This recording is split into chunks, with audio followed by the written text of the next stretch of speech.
am. Thank you, Jane. So maybe I should go over that again just quickly for everybody in the beginning. If you're just tuning in, I forgot to press the record button and Jane reminded me. So here we go. We're going to go over the exam for Chapter 8, Nutrition and Digestion. We're going to review the 5 elements and food, the taste and the elements, taste as they relate to the organs, the 6 tastes, and we're going to look at the doshas as far as how they increase and decrease with taste. And then the 3 very important functions of rasa, virya, and vipak, how they affect digestion.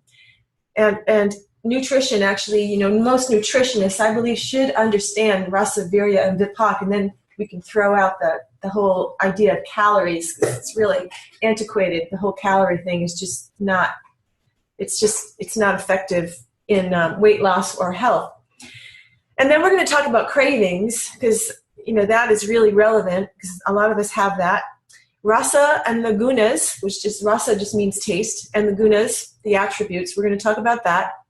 And then a very interesting concept we're going to talk about is prabhav, which goes through all the chapters in the book, not just chapter 8. Prabhav is a really interesting concept, and I'll talk about how it relates to nutrition in this way. Then the 6 stages of digestion, we're going to go over that and talk about the order of the doshas in which we digest. We're going to talk about how to eat a balanced diet, that handout that I sent you on an email by Dr. Joshi. Really fascinating. This is kind of stuff that they should be teaching in school, you know, in high school or even elementary school. You know, if I had known this stuff, maybe I wouldn't have developed autoimmune disease, but just the simple basic principles of how to eat healthy, we don't talk about in our school. So I'm going to review those with you, and we'll stop at each one. And if you have a question about why or why that is important, and we'll really go into it, because this is going to help you become a better counselor. This information, you know, Pilar and Pithar Agni and Jathar Agni, that's all important. But when you're actually doing the practical work of being a health counselor, it's really important for you to know the basic principles to teach your clients. Somebody needs to what do you call it? Mute. Kat. Okay, Kat, will you mute yourself? Mute. I'm doing it, I think, here. Mute audio. Okay, I just did it for Kat. Amber, we need to mute you too. See, mute audio. Okay, anyone else? No. Okay, everyone else is muted. Okay, good. And then we're going to talk about food combining, which is a really big, huge deal. We could take 2 hours to talk about food combining.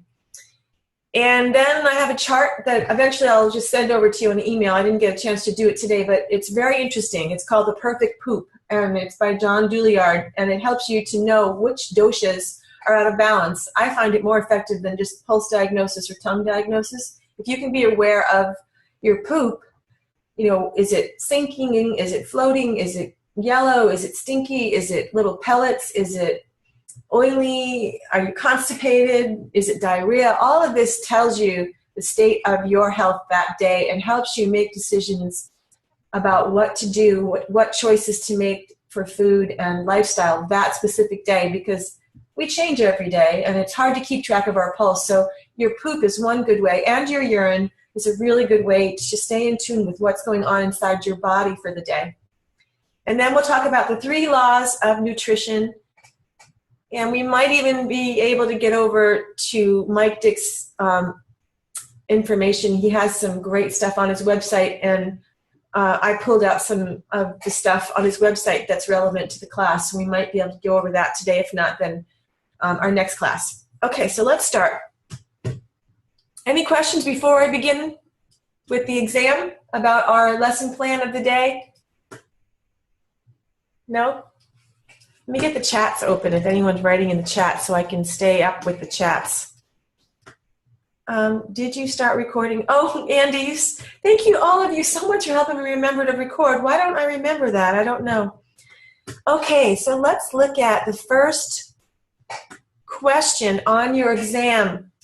The father of water is the, and I'm going to give you the three options, but not the answers, but just be letting it percolate. The father of water is moon, stars, sun. A, moon, B, stars, C, sun. And then the next question is milk, dairy, juicy fruits, and vegetables are elements of A, earth, B, water, C, fire. That one's pretty simple. And 3 is the sweet taste buds are located at what part of the tongue? A, center, B, back, C, tip of the tongue. 4, salt is related to which organ? The liver, the lungs, or the kidneys? The sour taste will do what to kapha over long term? Increase, decrease, or neither? The sour taste brings comprehension, appreciation, recognition, and discrimination. So we have to figure out which of those it brings. The bitter taste makes the mind celibate, active, or meditative. The law of irrigation is governed by prana, jatha, agni, or transforms astaya into, I can never say that word, svaya, astaya, and I think I'm even saying it wrong. It's not coming out today. Svaya, I'm going to just say svaya dhatus, or neither. The law of transformation is governed by prana and ojas, or it selects the appropriate nutrients, or neither. The blank of our million cells judges fear, and I'll read to you the options: Pithar, Agni, Prana, or the Dhatus.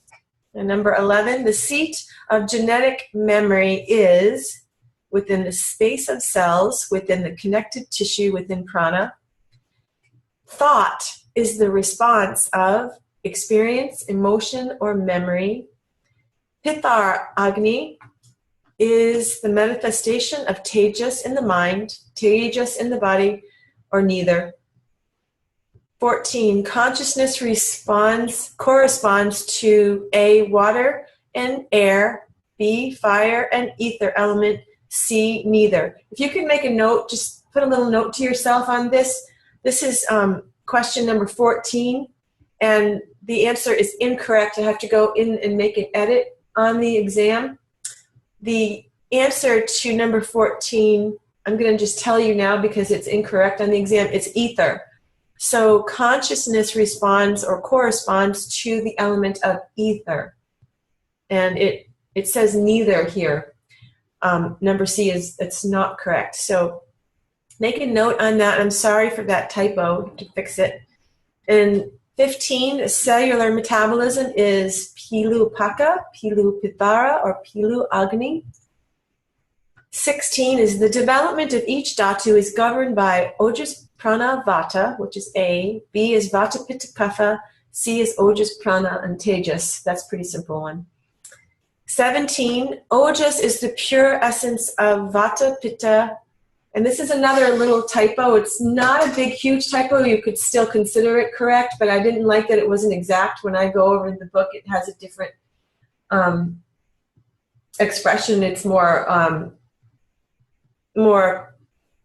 detailed when it says bodily tissues. So number C is the correct answer, dhatus, but the actual real answer in the book says all bodily tissues. So that could throw you off. I like the book to match the exact text of the exam. So number 17, the answer is Ojas is the pure essence of all bodily tissues. And we know that bodily tissues are dhatus, but the word dhatu is correct on C, but just don't let that throw you off. Okay, so I didn't make all the exams. I hired some students to do it for me. Some of them, which was part of their homework. So some of these have typos as I go along.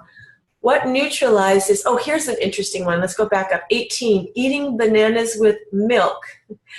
And so many of us, I grew up eating cereal with milk.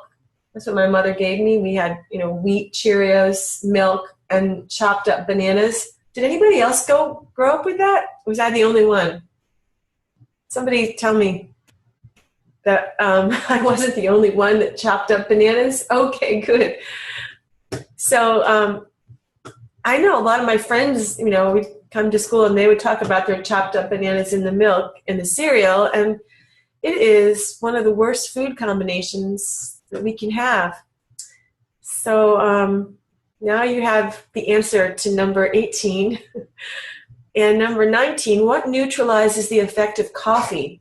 This is really important. I found myself when I was doing counseling. I'm still doing counseling, but not as much.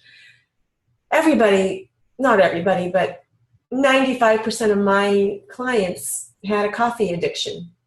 They just, you know, every morning wanted a cup of coffee. And it was one of the hardest things for me to ask to remove from their diet. So, you know, those people who were kapha, had a strong kapha imbalance or accumulation of kapha, then I could let them have coffee in moderation, but I would always give the antidote for the negative effects of caffeine in the coffee, and that is a pinch of cardamom, a pinch of nutmeg, and a pinch of ginger.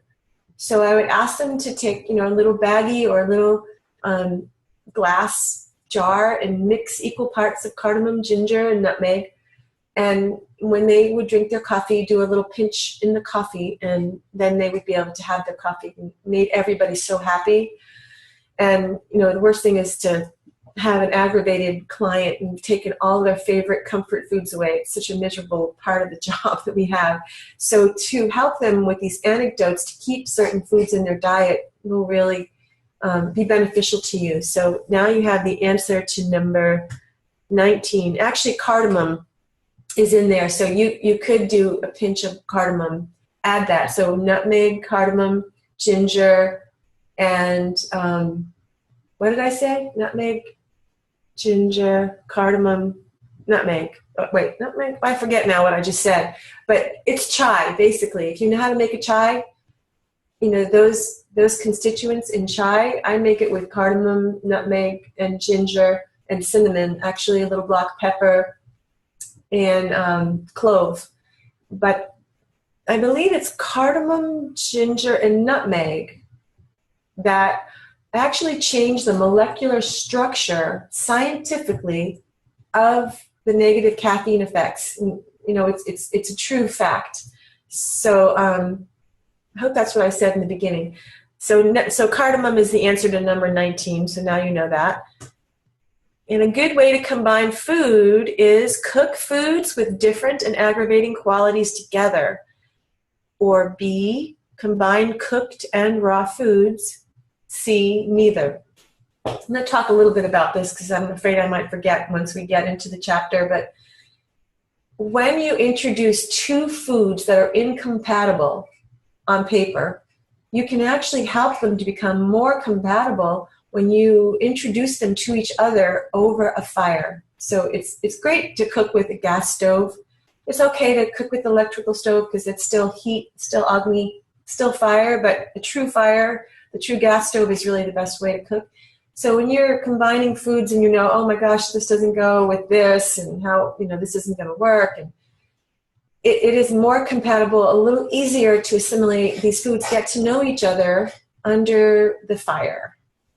So that these anecdotes are really what's get you through Ayurveda, because all these rules, these do's and don'ts can really feel limiting. But once you learn the do's and don'ts and then take the next step into the anecdotes, little tricks and secrets on how to work with the do's and don'ts so they're less confining, that's where you really get to master Ayurveda and really get to help people and your own self. Okay, so moving on, number 21. What is the Sanskrit term that describes the nutrition of the tissues? Dhatu ama, dhatu poshanam, and dhatu vyana. Number 22. Which are nutritional disorders? Which are nutritional disorders? B is quantitative and qualitative overnutrition. B, quantitative dietary deficiency and qualitative dietary deficiency. And C, both. 23, the elements associated with the astringent tastes are A, water and fire, B, earth and fire, sea, air, and earth. 24. Each stage of digestion takes approximately 90 minutes, 60 minutes, or 45 minutes. The order of digestion is Pitta, Kapha, and Vata, or B, Kapha, Vata, and Pitta, or C, Kapha, Pitta, and Vata. 26. Vipaka is a pre-digestive effect, B, post-digestive effect, C, neither. 27. The sweet taste, A, increases Pitta, Kapha, and Vata, B, decreases all three doshas, or C, increases Kapha and decreases Pitta. I have that marked as wrong on the exam, so I'm not sure if my web guy made the edit here. I think he might have. So just in case, there's a small remote chance he did not make the edit, because I have this highlighted in aqua blue, which means that these were the edits I sent over to my tech guy to fix. But just in case, the answer to number 27, make a note, is increases Kapha, decreases Pitta. It's C. So the sweet taste, C, increases Kapha and decreases Pitta. So 28, Katu contains A, fire and air, B, air and water, C, ether and fire. 29, the bitter flavor, A, decreases appetite, B, increases appetite, C, promotes flavor in other tastes. 30, and the last one, this is the last question. Virya is A, the immediate effective food, B, energy, strength, power, potency, and is active, C, both. Okay, now you kind of get an overview of what bullet points you want to get out of this hour and a half, so that when you're doing the exam, it's easier for you and it will help you with memory retention. Any questions before I move on? Oh, I see someone in chat. Okay, dirty chai can be ordered at coffee shop. Oh, I've heard of that. Yeah. Raina says, no, you just said those three. Oh, thank you. That was the cardamom, ginger, and nutmeg? Okay, good. Thank you. Sometimes I can't remember what I said or what I went into the next room for. Okay, shredded wheat. Oh, you did that too, Jane. I had shredded wheat with bananas and milk every morning. Oh, no wonder I got, digestive disorder. I could hardly digest by the time I was in my 20s. I was just not eating anything properly and combining all the wrong foods. But my mother was a nurse. She didn't know. They don't teach you that in nursing school. And nobody teaches that in school at all. So how does anyone know? And then Jane says it seems that the fire you introduce incompatible foods would actually be bringing Agni into, I can't read that, the food something. Can you read that to me, Jane? Because it's something I can't really understand that. Thank you for conducting the class this way. That is the type of learning I do best. Oh, good, me too. Yeah, you're welcome. Yeah, good. Do you want to read that last? That seems the fire you introduce incompatible foods would actually be bringing Agni. Would you just speak that? It seems like when you're introducing incompatible foods together and you say you bring them with fire, you're actually bringing Agni to the foods, also to the gut, correct? Yes. To the tummy? Yes. I think that it's bringing that compatible, subtle energy into the food to allow it to combine to bring good Agni. Yeah, it does that. You're correct. So the Agni will increase, which is good for digestion when you're introducing these incompatible foods over a fire. But it's actually through the fire that these foods get to know each other and actually become compatible. Do you understand? So through the element that it's going to be combined. Yes. Okay. So through Thank you. That's helpful to know. You're welcome. It's a great question, and it's a great little trick, anecdote to get around all these rules. I hate rules. I'm a rule breaker, so I always look for a way to break the rule, and be able to live life a little more simply once you get to know how to break the rules correctly. So through the process of transformation, these foods get to know each other, and we know that transformation can only happen through the fire. So we can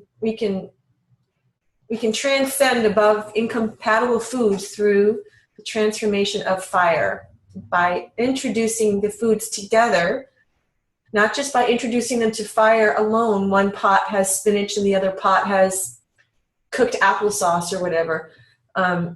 No, that doesn't mean that they're going to be compatible, but if you put them in the same pot together under the same fire, they get to know each other. They make friends. You think of it that way. Raina, yes, rule breakers, woo! Yeah, some of the best. Yeah. Who's got a question? Amber, in the incompatible foods, it says no mango and yogurt, and that throws out the mango lassi. Yeah, it does actually. Unfortunately, it does. I know. I thought about that too. I was really bummed out because I love mango lassi. There is an exception though. The reason they do that is that the yogurt has the friendly bacteria that helps with digestion, and mango and yogurt share the same vipak, so the same post-digestive effect. So they actually become friendly in the large intestines, but they're enemies in the stomach and small intestines. So that's why it's, sort of paradoxical. So overall, it's not a good combination, but this is the principle of prabhav, or prabhav, I should call it. We'll talk about prabhav, but it's the unexplainable explained. So they'll do mango lassi, and it can help. So it's in moderation. Like more appropriate summer and more appropriate for maybe pitta or something like that? Yes, there's so many factors that are involved that make it so unique to each person.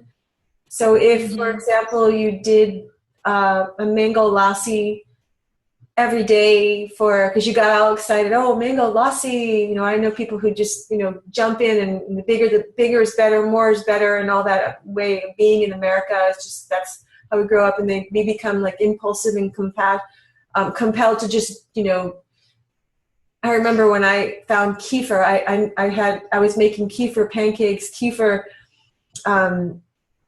everything. Just whatever I could put kefir in, I did it, and that's just not a good thing. It's not in moderation. So yes, so mango lassi, lango masi, in moderation for the right person at the right time in the right season.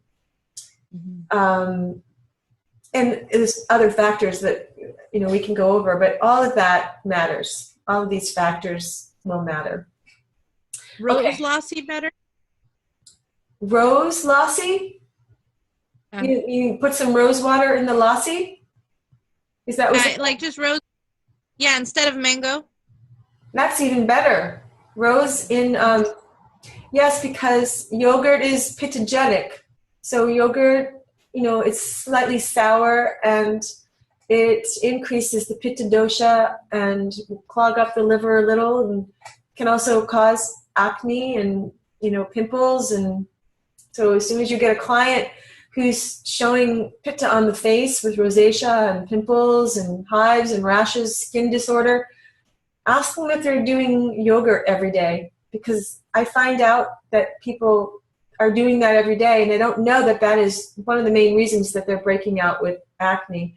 So it's pitta aggravating, and when you put rose in the yogurt, rose is one of the most pitta soothing things you can do. Smelling a rose, essential oil of rose, spraying rose water on a pitta person, and baking with it will help reduce the pitta quality of, not that you bake with yogurt, but you could, but you would kill the friendly bacteria if you did, but there's other qualities that would like kefir pancakes are delicious.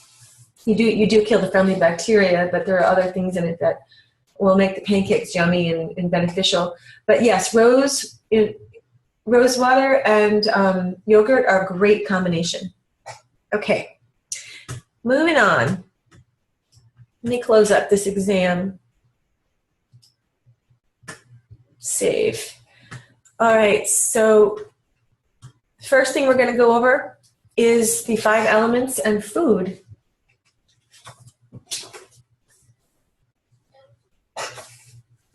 So it's pretty simple. When you think of the earth element, you can relate specific foods to the earth element. So can anyone tell me what foods might be associated with the earth element, or I would even go as far as to say would increase the earth element if you consumed them? Root vegetables, yes. Yes. Potatoes, yes. Onions. They are from the earth. They grow in the earth, but onions are one of those prabhav foods. There's a story about onions and garlic. I'll just tell you. I don't want to get into the whole story, but it's a Vedic story about why onions and garlic have really great properties for healing, and then also have really bad properties. They actually can stop your synapses, the neurosynapses in the brain stop firing when people eat too many onions and garlic. It can be pitogenic, and in the long run, a lot of Vajas refuse to eat onions and garlic for that reason.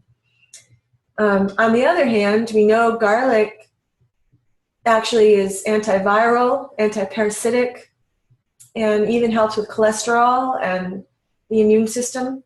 And the onions, you can even chop an onion up or in half and just put it in your room, and it becomes an air purifier. So there are great constituents in onions and garlic, but the bad ones may mitigate the good qualities. If you're going to eat those, you should know that that it does affect the neurotransmitters and the synapses where they light up in the brain over time. So they're not something that you should cook with on a regular basis. And Dr. Ladd has them in some of his recipes, but if you notice in some of his recipes, he'll include mitigating factors that I can't remember what they are right now. It may be trickatoo, actually. I think it's black pepper, ginger, and pepper longum that help mitigate the the negative effects of onions and garlic, make them more digestible. But Raina says, thanks, I heard it agitated the brain, but never this. Yes, it does. Can you say that again? Pepper and what? Oh, it's in an herb called trickatoo. I'll write it down. Trickatoo also helps negate the negative side effects of the nightshade vegetables. So trickatoo is a nice little thing to have in your kitchen. Trickatoo. So trickatoo is a spice, or I'd say an herbal concoction, powdered, and it has pepper longum. Maybe I'll write this down. Pepper longum, ginger, and black pepper. Pepper longum is a form of black pepper. That's trickatoo right there. So what they go into this great story of something about a cow. I can't remember the whole thing, and then how do I?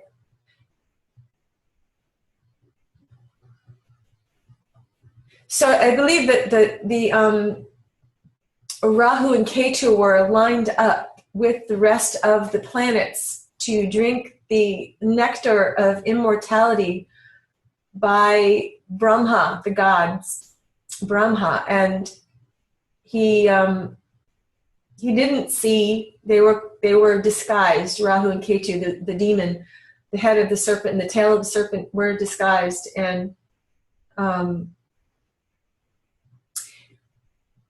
he was able to serve half of the nectar of immortality, only half, to Rahu and Ketu, and all the rest of the planets were given a full cup of the nectar of immortality, but the half a cup that Rahu and Ketu were able to swallow, because they were disguised as a god instead of a demon, when Brahma saw the tail poking out from under the disguise, he cut the serpent in half with his sword, and then it became Rahu, the head of the serpent, and the tail of the serpent became Ketu, and the blood of the serpent fell to the earth, and from the blood came onions and garlic.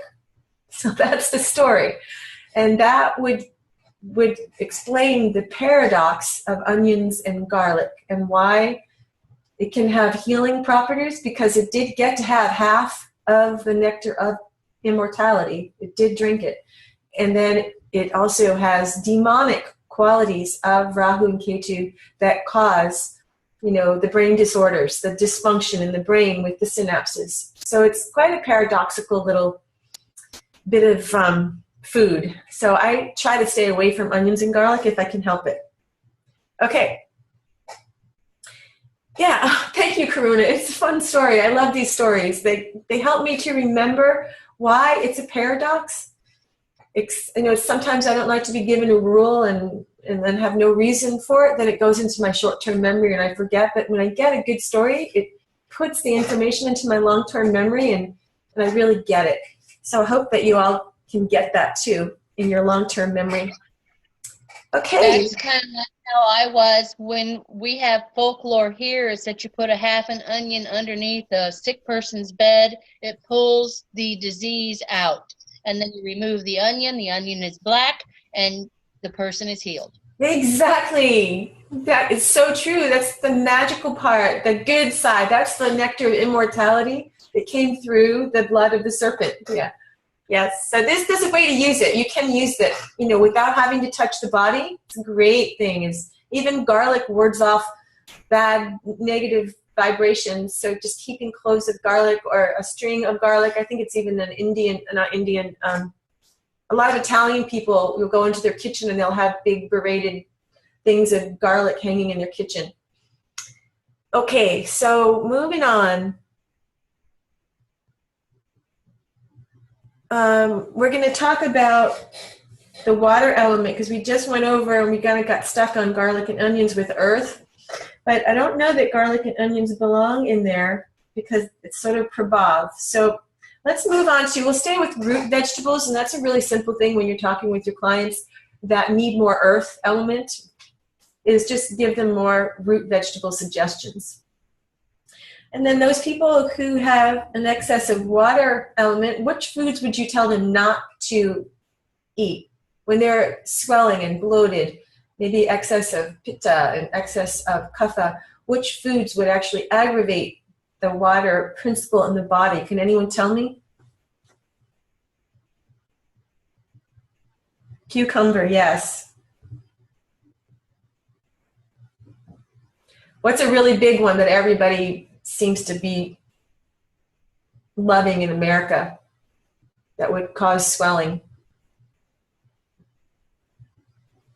Lettuce, not necessarily lettuce. That is more, ether and air provoking, but dairy products can increase the water element. The exception to that would be kefir and,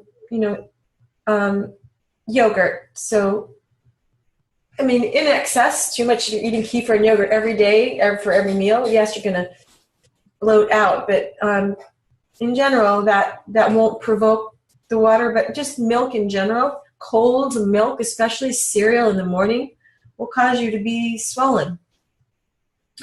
We're the only culture that drinks cold milk. You know, really, people in India don't understand why we don't drink warm milk. Okay, so moving on with fire element. Say we have somebody who comes in with high pitta. We know that the fire element is disturbed and aggravated, and there's been an accumulation of, you know, inflammatory, provoking foods in their diet and lifestyle. What foods would you tell them to avoid?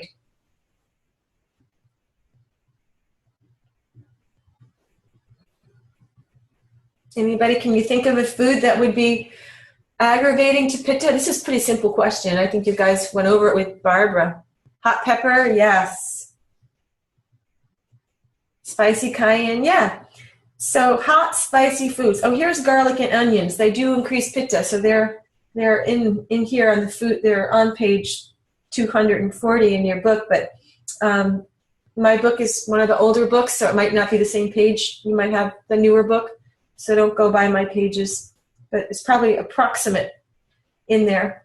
So there is an exception to ginger, because ginger is listed here as a pitta-provoking food, and we use a lot of ginger. So it's important to know about ginger. Dry ginger is more pitta-aggravating, fire-aggravating than fresh ginger. So for people who are pitta, this is very important. So if you have somebody who is too much pitta, and you tell them to not have ginger, it's a sort of sad situation, because ginger is such a magical, profound, amazing food or herb, I'll say, or spice, that you don't want to take it entirely out of anyone's diet. So for pitta people, they get to have fresh ginger.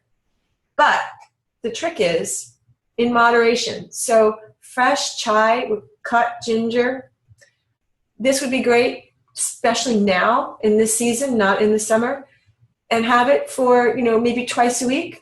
Or if they're going to do a cleanse with this chai, they could do, you know, to burn ama. For pitta people, they could do fresh ginger, and like I gave you that recipe for chai, black pepper, clove, cardamom.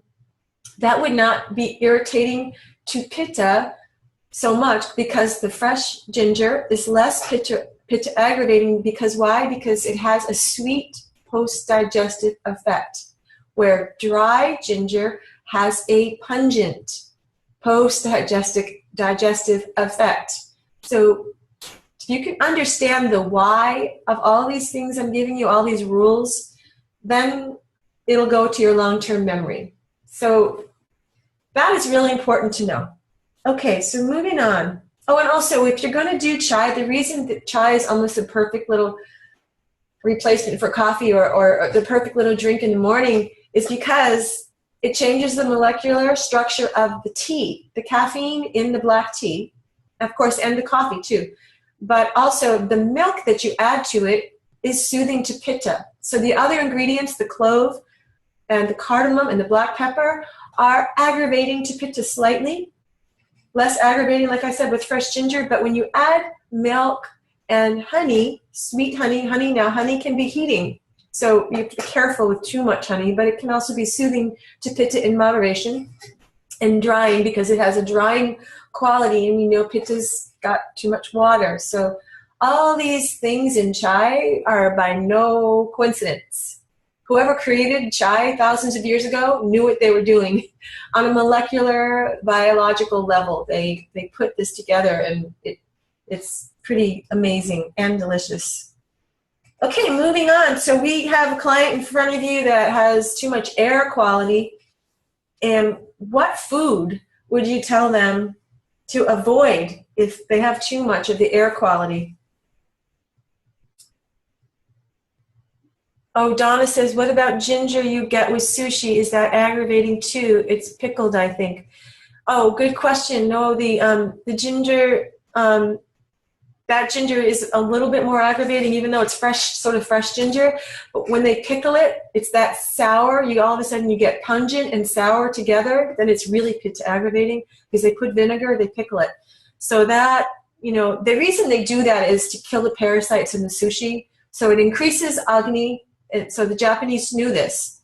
And the horseradish also increases agni. So since this sushi has not been introduced to fire because it's raw, they're giving us fiery foods to eat with the sushi so that it balances the raw quality of the sushi and kills the parasites. So there's a reason for the ginger and the horseradish.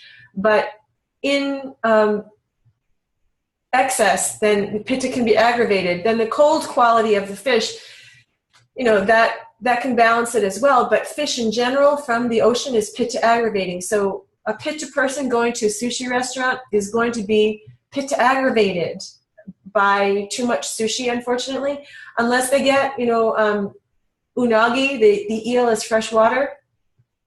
And if they get any other, I don't know what else is freshwater, sort of freshwater fish.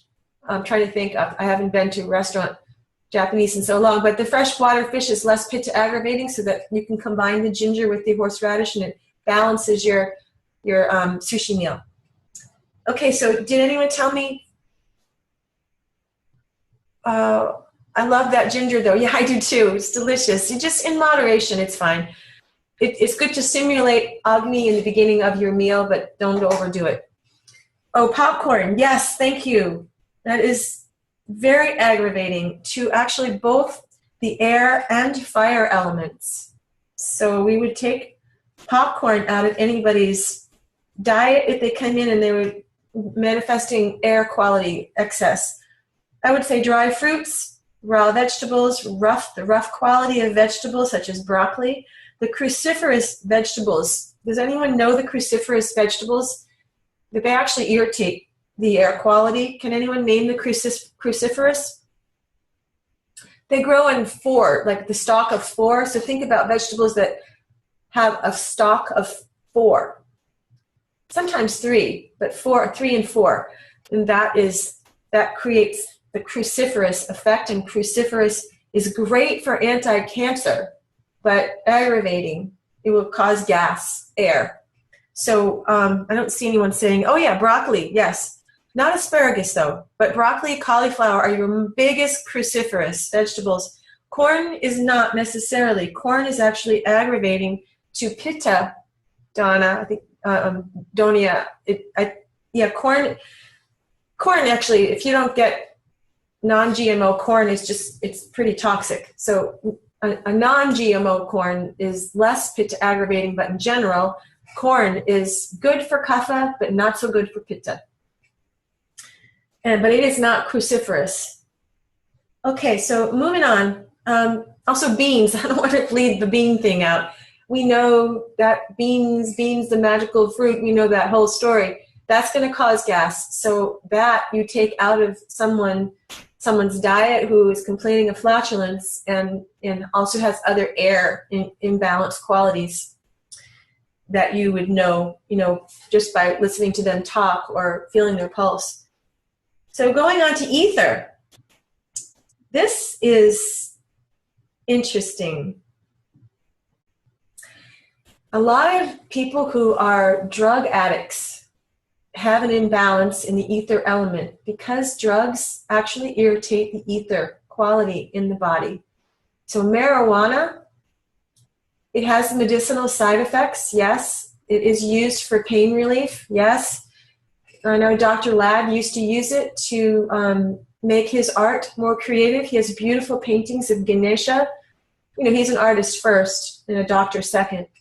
So he, told us he would smoke marijuana specifically to increase consciousness and creativity, but to reduce and mitigate the ether-provoking effects of marijuana, he would put in an herb called vacha. So any of you who like marijuana and don't want to give it up, actually I don't, I'm way too sensitive, and I find a lot of healers are way too sensitive to do drugs anyways, but if you do any marijuana and you want to mitigate the negative side effects, then add vacha. Vacha is the same thing as calamus in Western herbology. And I'm cold, so I'm going to wrap up in a shawl.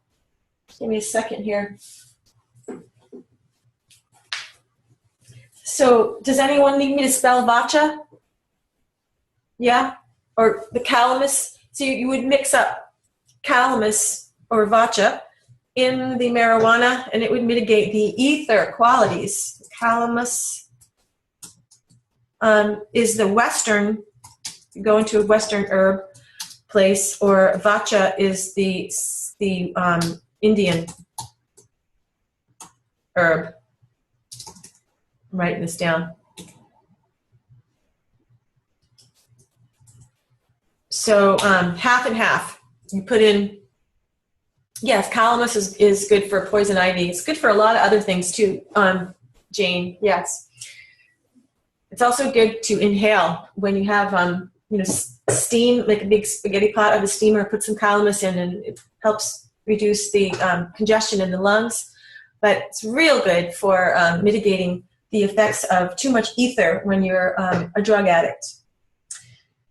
And that is good for, who is Ohilda here? That it's really helpful if you're going to be working with addicts. Is Ohilda here? No. So Ohilda is one of our students, and she works with rehabilitation, drug addicts, and as an Ayurvedic practitioner, combining that Ayurveda with drug addiction, it's important you know that all the people that are going to be in your clinic are going to have an ether imbalance right off the bat. Good to start working with ether right away. Ground them. And what foods would be aggravating to ether? Can anyone think of a couple of foods that, not drugs? We know that, marijuana, alcohol, cocaine, tobacco, all these things are aggravating. But can you think of some things that would be too ethereal? Anybody? Yes, sprouts. Yeah. And fresh vegetable juice. So this is why people who go on fresh vegetable juice diets, and they go over the top with it, and they go 10 days or 30 days, or some of these people, they have big retreats and it's all around fresh juices. And this is good for, depends on who, right? Always, you never just say it's good in general, but depends on who. But in general, we could say it's going to aggravate the ether and air elements and cause you to be ungrounded. So not a good cleanse for a severely vata deranged person, not a good way to cleanse them. It will unground them even more. But it's a great way for a kapha person to cleanse, is a fresh juice, especially on Thursdays, Jupiter days, which governs kapha, fat in the body, or Mondays. Any questions? Let's see. What would you introduce to ether imbalance? Or how would you counter? What food you would counterbalance ether? You would just go to the opposite principle. Go right to that. How Ayurveda is all about the law of opposites. So if we go to the earth element, and we know that root vegetables are going to increase earth, then drug addicts, for example, who are chronically ether deranged, should have a diet of root vegetables. Meats, heavy, the qualities, the gunas should be heavy quality and oily. And what else? Mushrooms, certain mushrooms, meat, nuts, coconut, hard dried fruits. Those are kind of the foods that you would want to increase if somebody came in with the ether imbalance. Somebody who has an ether imbalance would also have tinnitus. So if you get a client, and these are little things that helped me when I was learning how to be a counselor, is recognizing Western diagnostics right away. Somebody would come in and say, oh, my doctor told me I had tinnitus. So we know that hearing and ether are connected. So the ears are site of ether, vata. Somebody coming in with tinnitus, right away they have too much ether. That's your first clue right there. So that's an important one. There's a lot of people getting tinnitus these days. And, there's theories behind why, but I'm not going to get into that. But a lot of people are having ringing in the ears. And there's another way to help people besides food, and that is doing karna purna, which is one of the therapies I teach in the Ayurvedic Spa Tech program, and that's warm oil in the ears, retaining warm sesame or olive, or jojoba in the ears, and that will reduce the ether elements in the body dramatically and calm the nervous system. And if you do it twice a day, every day for a week, it can eradicate tinnitus. Okay, so moving on. Any questions before I move on from the 5 elements and food? Oh, there's a question, Raina. Karen, what happens if you put too much oil in the ears and nose? That,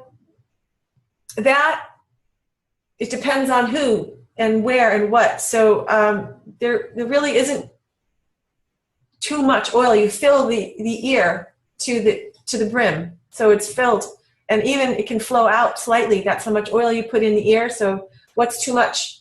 I don't know. But maybe if you do Karnaperna like 5 times a day, that could be too much for a certain person, but maybe not for an extremely vata imbalanced person. They should have it like every hour for, acute problem.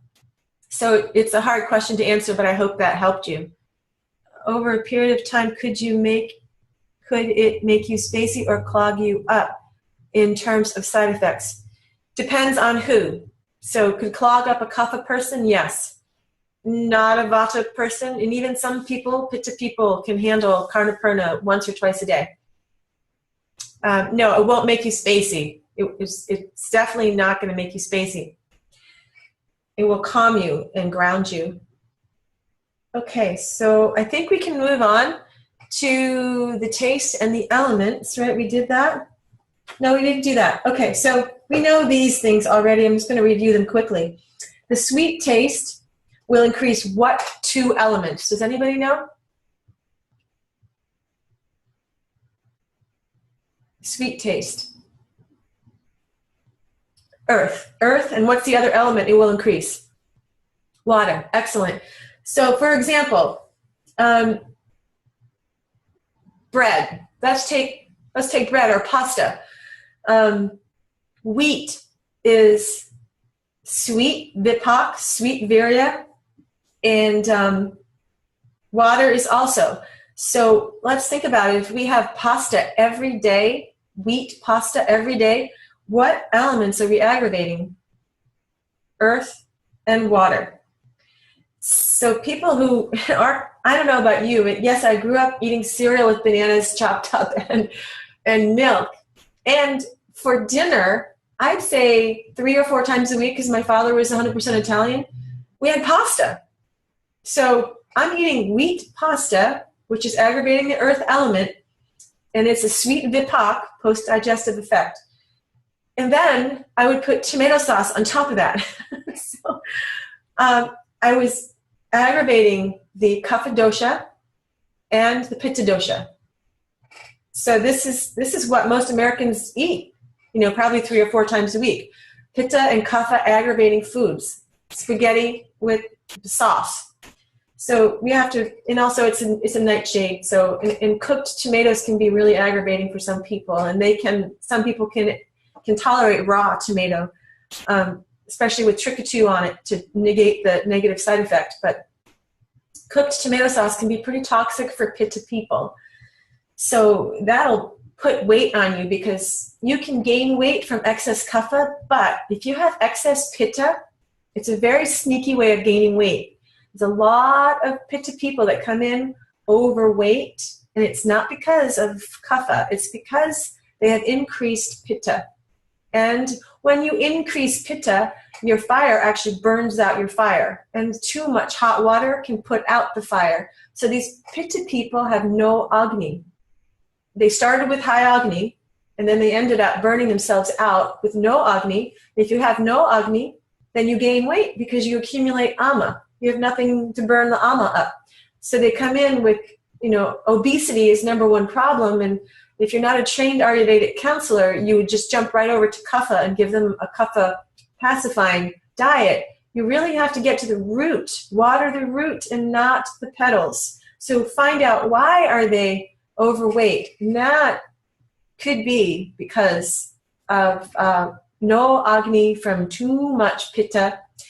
And we live in a pitta society. I remember Dr. Ladd, he has such a funny accent because it's sort of a British twist to it. And he would say, we live in a pitta society. I just hear him saying that. So a lot of my clients, I'd say 60% of people that come in are pitta. And these are the curious people of the world. So they'll come in for an Ayurvedic consultation because they're curious pitta people. They have curious minds. So moving on to the sour taste. The sour taste disturbs the earth and fire elements. So sour taste actually aggravates the oily principle in the body. So people who have an oily tendency, oily skin, oily hair, psoriasis is an oily condition, overly oily, they really should avoid pickles and the sour taste in general, yogurt, because it will irritate earth and fire. Salty taste will aggravate water and fire, but that's questionable. I have to say there's many schools of thought on salty taste, so I'm not going to get into that too much, but some Ayurvedic Vajas say salt is good for pitta, and some Ayurvedic Vajas say salt is not good for pitta. So it's, a controversy right now. I'm not sure where I stand on it, but I'm leaning more towards salt, especially for people with light quality. If you have Mars ruling your chart, you have light quality. The light quality is Vata Pitta, and people who have Vata Pitta imbalance can have low blood pressure. They need salt. So they have a combination of Vata and Pitta. They can have salt. But the Pitta Kapha people, they might have high blood pressure, then salt may not be so good for them. So this is where that's where the controversy, that's why it's tricky, because you can't say it's just bad in general. You really have to go deep and dissect it, what qualities, look at the gunas, and then you could maybe say salt is good for this guna. Break down the gunas instead of the doshas. The doshas are sort of general, 5 elements and the 5, the 3 doshas. But when you get to something that's controversial like salt, you really need to go into the individual person and look at the attributes that are out of balance, not the doshas, like the gunas. Any questions on that? Oh, I see questions here. How would you bring back Agni without aggravating Pitta? This is a good question. So ginger, fresh ginger is one of the best ways to bring back Agni without irritating Pitta. And it's very delicate subject, so it has to be in moderation. I don't have ginger tea every single day, but every other day. Dr. Ladd had a great little concoction. Before he would feed us, sometimes he would bring in khichdi, or his wife would bring khichdi, cook khichdi in the class.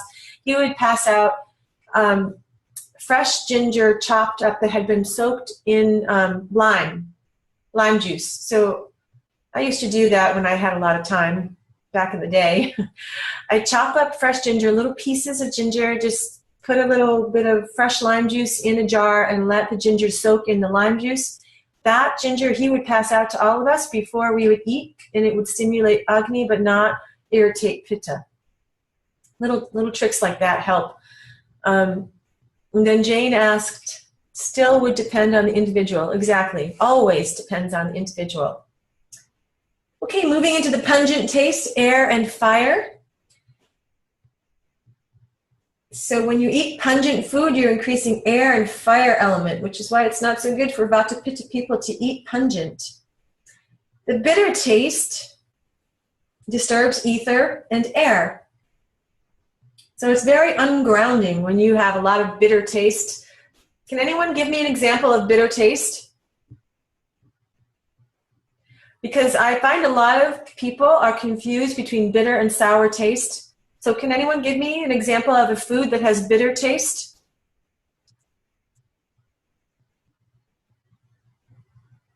Pit of an orange peel. I'm not sure about the orange peel. I've never tasted it. Maybe. But yes, dandelion greens, arugula, leafy greens, these are bitter tastes, yes. There is one food that we all get, almost everybody. I don't, because I don't like it, but most Americans get the bitter taste from what drink every morning? Coffee. Yeah, so coffee, like I said, it has some good qualities. So it provides bitter taste when our society is so out of balance with the 6 tastes. We're getting way too much salty and sweet taste in our diet, and it's really causing a lot of imbalance, because taste has action in the body, direct action. And the bitter quality of coffee is actually pretty good for people who have too much earth and water because it increases ether and air. So that's the good thing. Unless they, water it down with a ton of cream and milk and sugar and then, lose that bitter taste and it turns into this sweet concoction.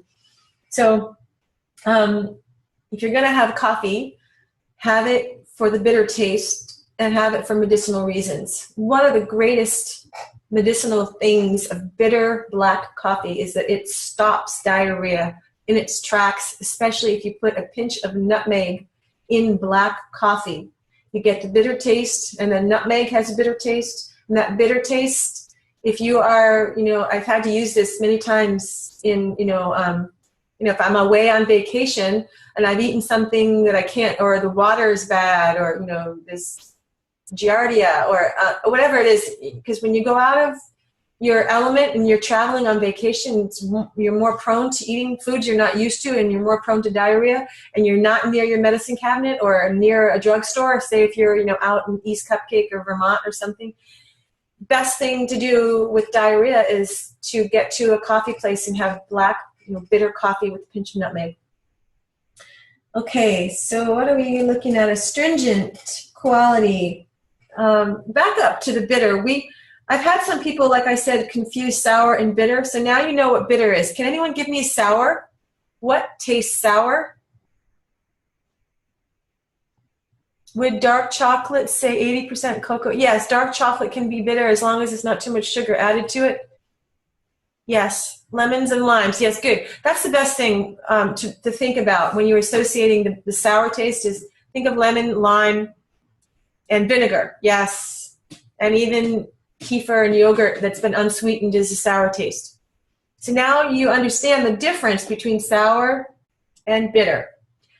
Now is a really good time for me to mention an herb called triphala. I don't know if Barbara talked about triphala with you guys, but triphala is one of the most common, most powerful antioxidant herbs that you will most likely get if you go visit an Ayurvedic Vaidya. They'll give you triphala as a take-home, except if you're pregnant or having heavy menses, heavy period, because it stimulates apanavayu, the downflow.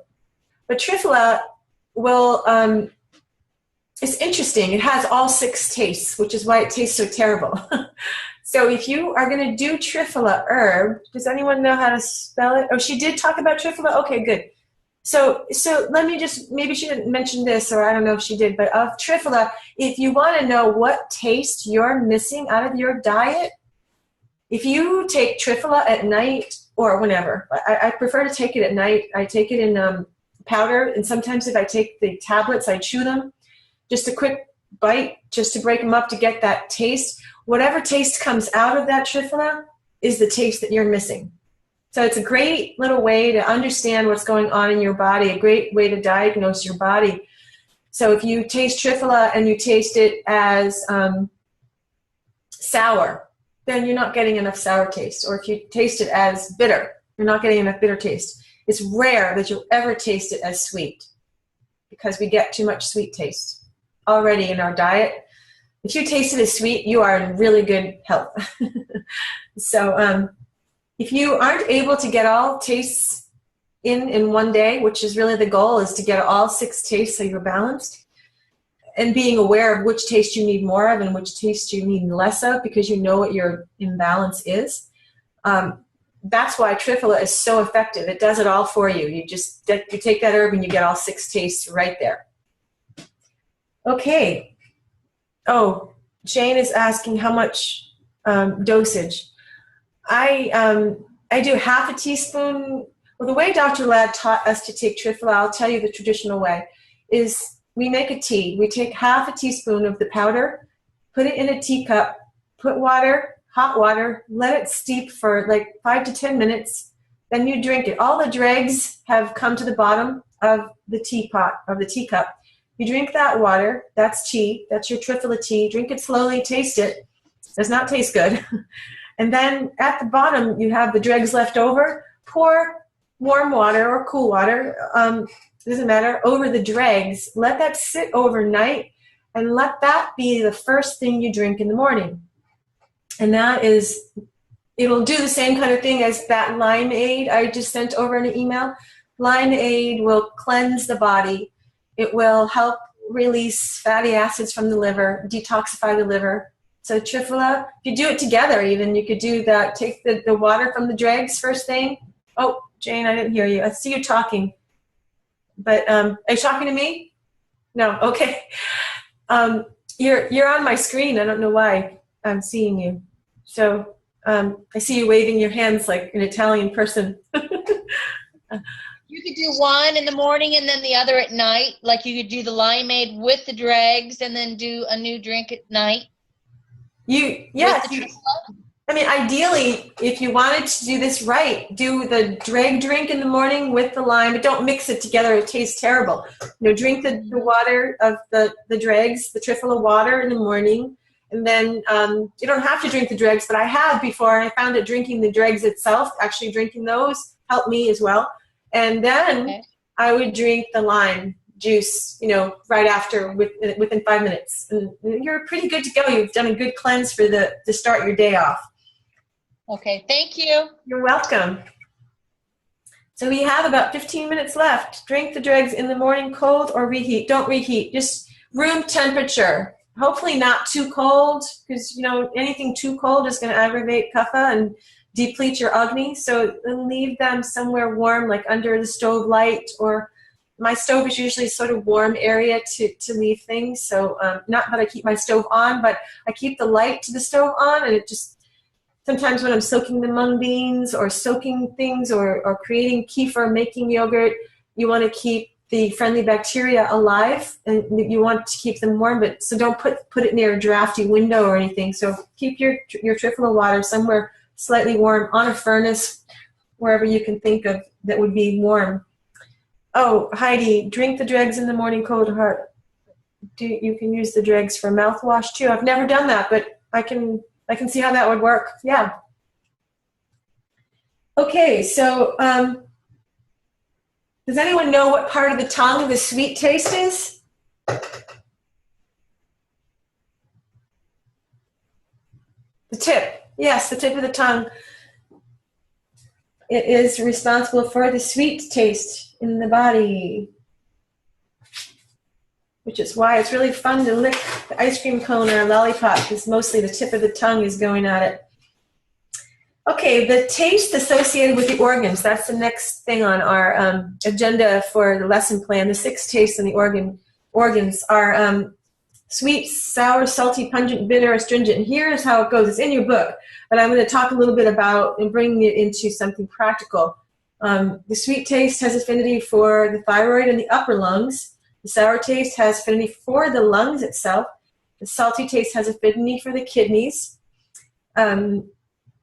The pungent has affinity for the stomach and the heart. Bitter has affinity for pancreas, liver, and spleen.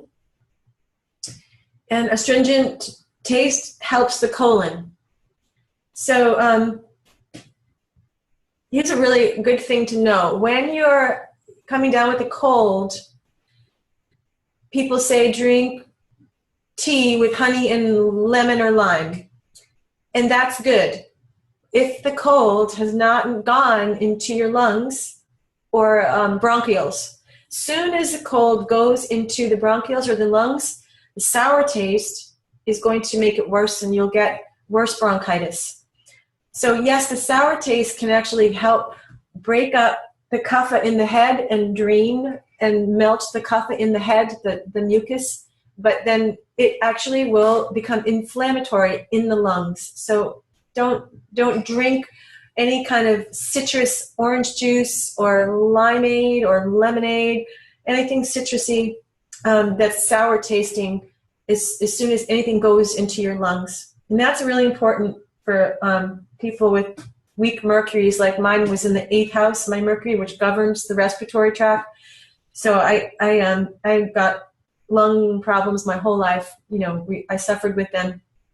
I didn't know that you shouldn't have sour taste when you have a lung infection. So that's important if you get a client that comes in who's got chronic lung problems. Get them off orange juice and lemon and lime and all this sour stuff. So I like to take things into the practical to give you really good, helpful tips instead of just keeping it all so cerebral.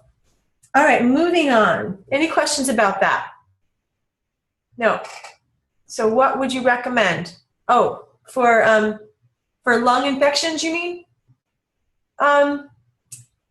For lungs, I actually work with my colon, believe it or not, because lungs and colon are paired. Yeah.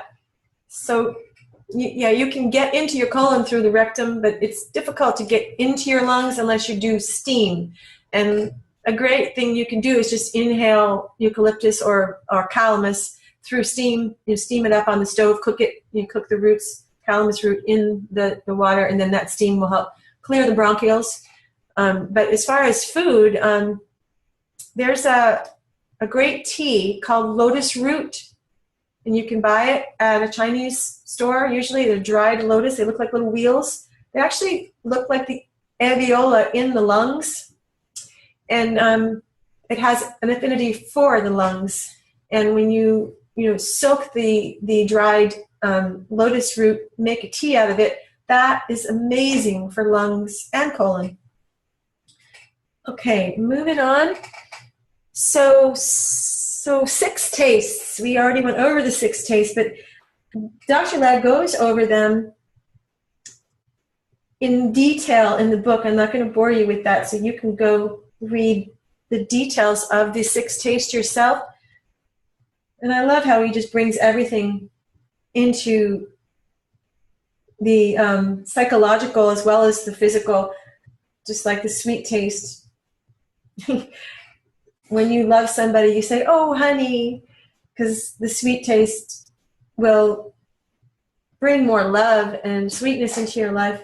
We don't say, "Oh, my hot chili pepper." So he's quite funny. And it creates a melodious voice, and I think that's kind of cool. Okay, so the sour taste. Did you all get my lime email? Because I just want to talk a little bit about that stevia lime drink. Did everybody get that? If you didn't, let me know. Okay, good. I'm seeing everybody shake their head. Let me just scroll through that. Email me if you didn't get that, because it was 3 huge pictures. They're big files. I didn't want them to get stuck in spam, but they might have.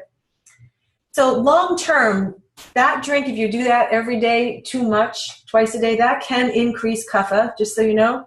But if you're doing it in moderation, it will actually reduce kapha.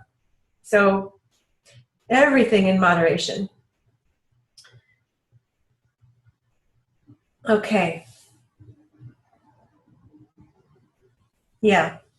It can cause congestion in large quantities and dry out the membranes, that lime juice. All right, so moving on. Cravings.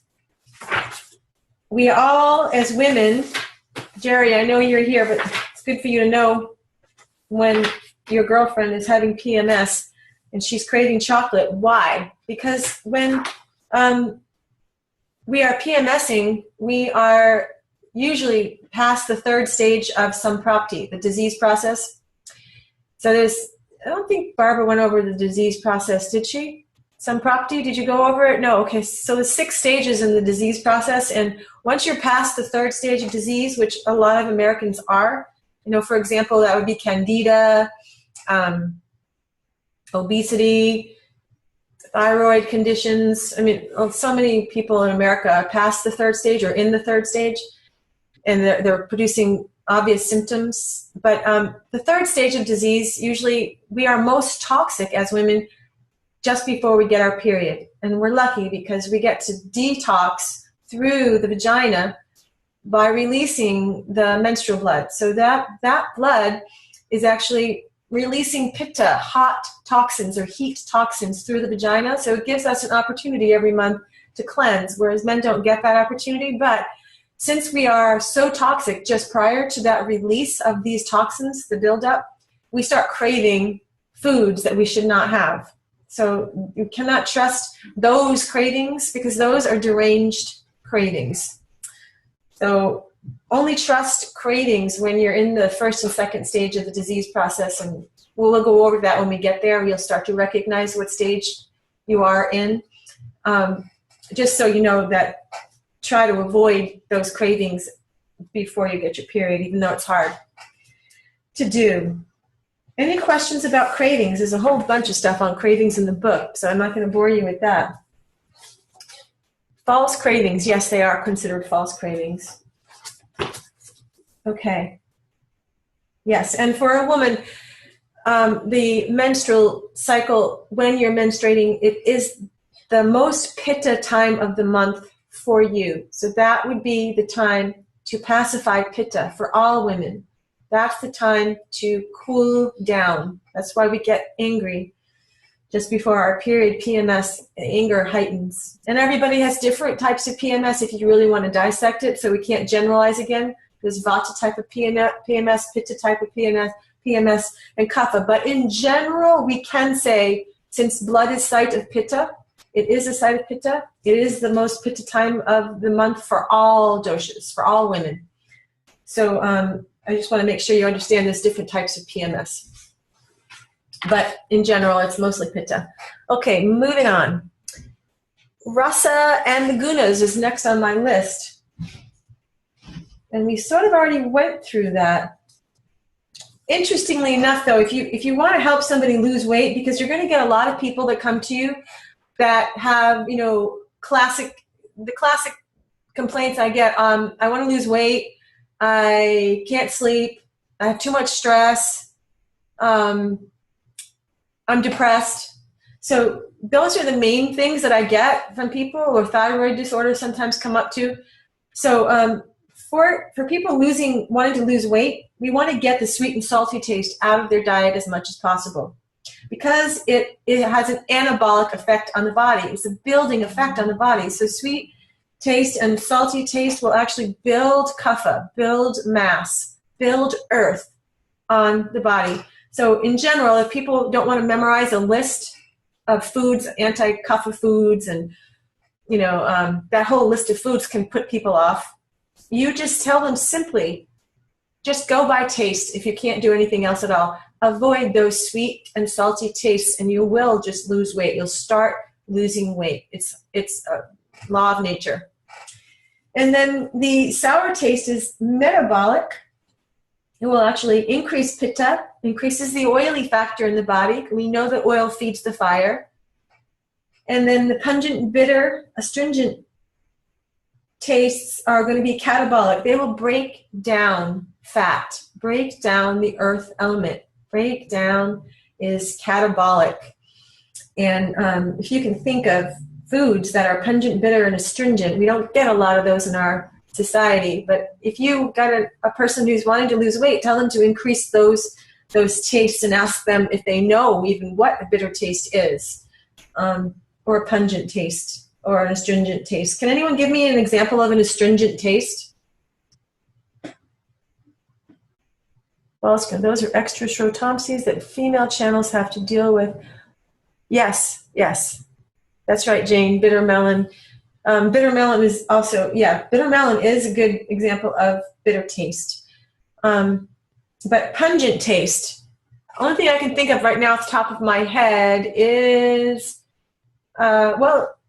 ginger, mustard greens, yes, definitely pungent, and astringent, but, and garlic, pungent, yes. Astringent taste is a unripe banana. It has like a cottony taste. Did you ever have an unripe banana and get that, like it just coats your mouth and it's cottony? That is a classic astringent taste if you need to explain that to a client who wants to lose weight. That's why our society is so overweight, because nobody gets enough of that taste because it's not so pleasant. Okay. Alum. What's alum, Jane? Alum? What is it? I don't know what that is. So it is usually you would put it in something like your biscuits and things. It's very, very drying. It's an astringent taste. It's called alum. Oh, okay. Never heard of it. Is that to do with like aluminum powder? Must be. I don't know if it is that, but I remember when I was a young kid and they said it was a very, very astringent taste. It was alum.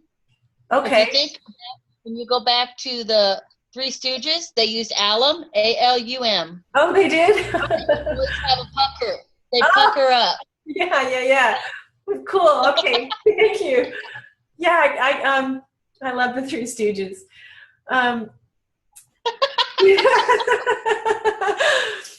Yes, overweight people should eat unripe. Okay.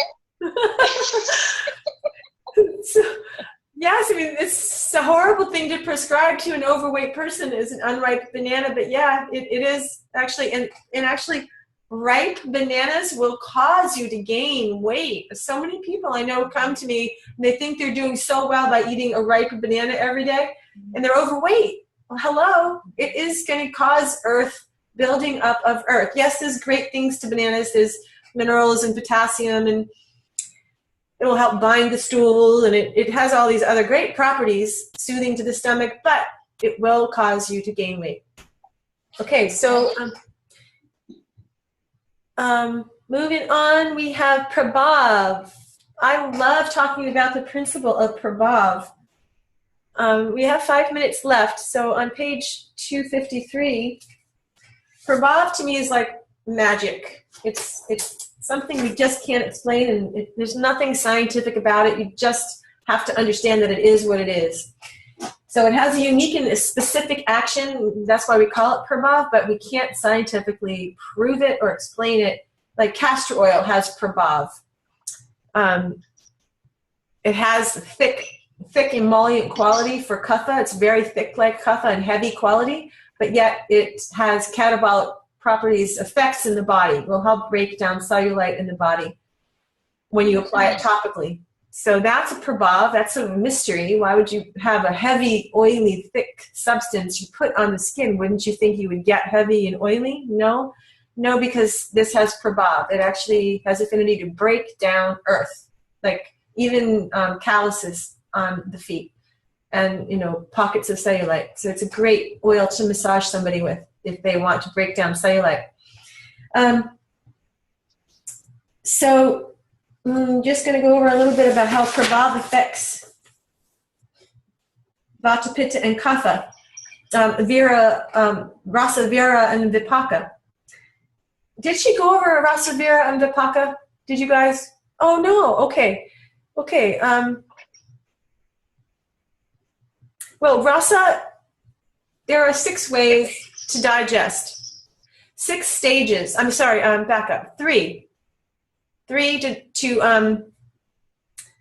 I'm getting nervous because we only have 3 minutes left, and I'm looking at this huge outline. We're going to have to finish all this up on our next visit, but I was hoping to get through it more quickly. But rasa is the taste that starts in the mouth, specifically the tongue. So rasa actually means taste in Sanskrit, and it is connected to the saliva in the tongue, which is why when you get old, you have dry mouth. Old people have trouble tasting their food because they don't have enough saliva. So the water factor in the mouth, the more juicy your mouth is, the more you're going to taste your food. So digestion begins with taste, begins in the mouth. The next stage in the way we look at food is through virya, V-I-R-Y-A. And that is the potent energy of the food. How does it impact the small intestines and the stomach? What effects does it have on the stomach and the small intestines? Within those organs, there's an effect. It can be sweet, sour, pungent, astringent, all those. It can be one of those. So, and also the vipak is the last stage, and it's in the large intestines, and that is your post-digestive effect.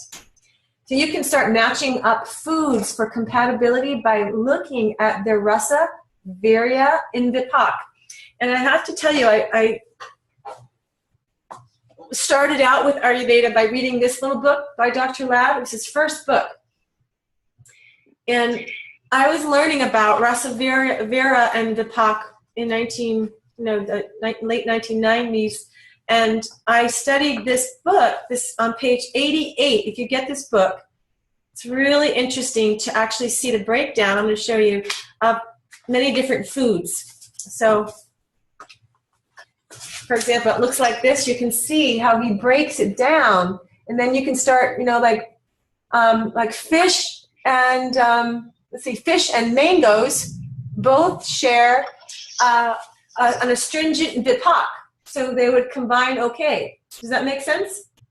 So when you go through the list, you start looking at all the foods that share the rasa, vira, and vipak, and then you get some foods that share all three. Then you know they're great.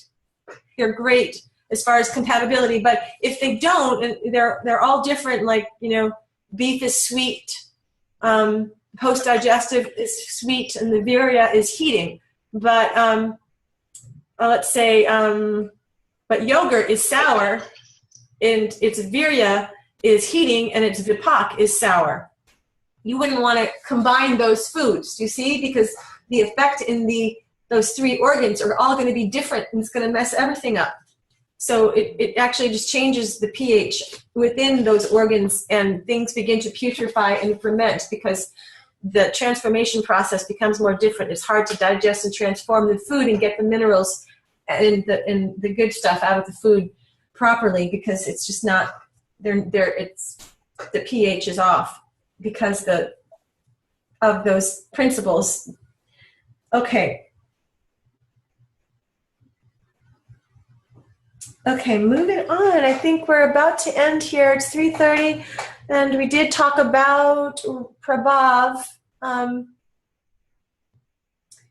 in the six stages of digestion. I think I'll just mention this really quickly, and then we'll end.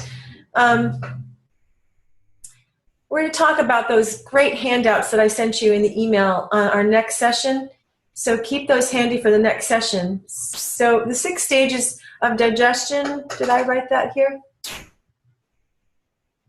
I'm going to just go over the doshic qualities of digestion. So the first thing that happens in our digestive tract is kapha. So, and that's a 1 to 2 hour process. So kapha is activated and involved as soon as we start eating.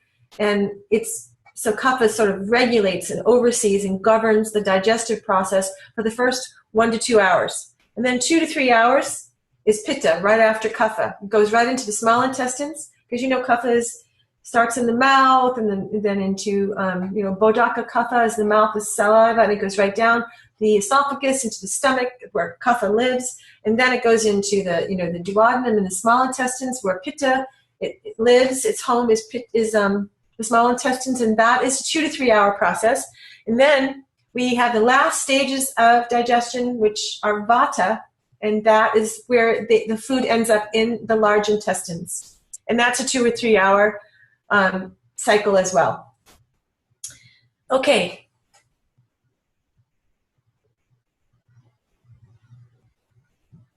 I think we will end here, but I will just take any last minute questions before we close out. Does anyone have? Oh, Jane, thank you. Really enjoyed class. Oh, you're welcome. You're welcome. Thank you. Vata is in colon, right? Yeah, so Vata lives, its home is in the colon. If you think about it, Vata is ether and air, and that's where, if we have gas, it's coming from the colon. In Donia, yeah, you're welcome. Good, so there's no questions. Well, if they start to percolate, questions come up, write them down, and we'll talk about it. Oh my God, I thought holiday party was today, so I missed. Oh, what holiday? Oh, the Newport Holistic Community Party was last night. Sorry, Raina. No, yeah, it wasn't that much fun. You didn't miss much. We only had 8 people, so it was okay. It was nice. We did a Yankee swap. Okay, so let's just take a breath, close our eyes, let all of this information digest and process. And I'm going to chant my favorite one to the mother. Deveshwari Bhagavati Gange Tribhuvana Tarini Taralatarange Shankara Moli Viharini Vimale Mama Matirastam Tava Padakamale Pagirati Sukadaini Mata Tava Jala Mahima Nigame Kiata Naham Jane Tava Mahimanam Trahi Kripa Mahimama Jananam.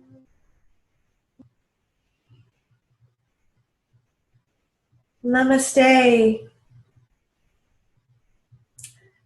Have a great rest of the day, everyone. Thank you. Bye. See you next time.